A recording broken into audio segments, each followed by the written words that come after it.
Ce lundi 27 mars 2023, dès 23h20, TMC propose une rediffusion du documentaire de Dirty Dancing à Ghost, le destin brisé de Patrick Swayze, dans lequel des membres de l'équipe du film ainsi que des proches de l'acteur américain reviennent sur ce succès inattendu au box-office et dans les foyers.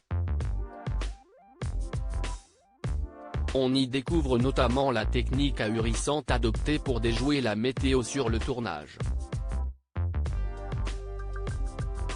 CST, une soirée spéciale qui ravira les fans du film aux répliques cultes Dirty Dancing. Ce lundi 27 mars 2023 sur TMC, la chaîne propose dès 21h25 le long métrage dont une suite est actuellement en préparation avec Jennifer Grey, puis dès 23h20 une rediffusion du documentaire de Dirty Dancing à Ghost, le destin brisé de Patrick Swayze qui revient notamment sur le combat de l'acteur, mort en 2009, contre un cancer du pancréas.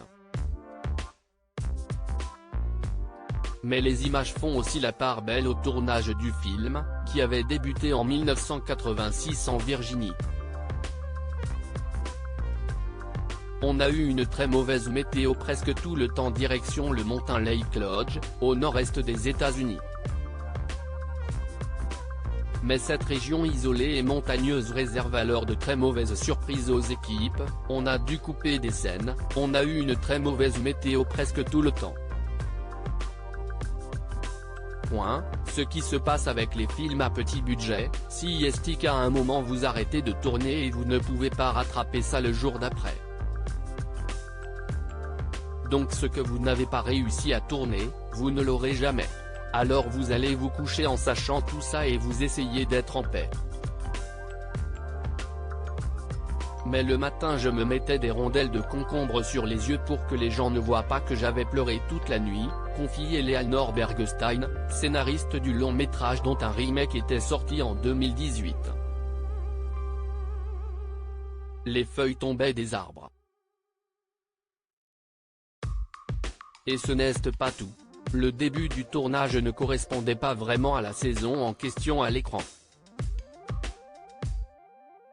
Le film se déroule en été mais on tournait en automne et les feuilles sur les arbres étaient marron, se souvenait Lisa Niemi, veuve de Patrick Swayze.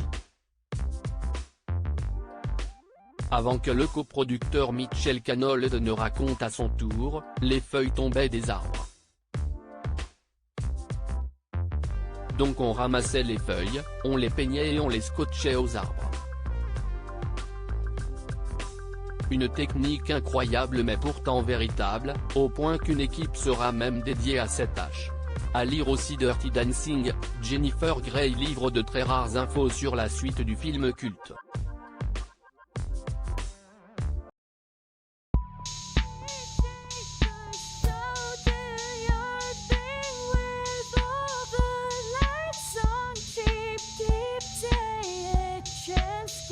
Keep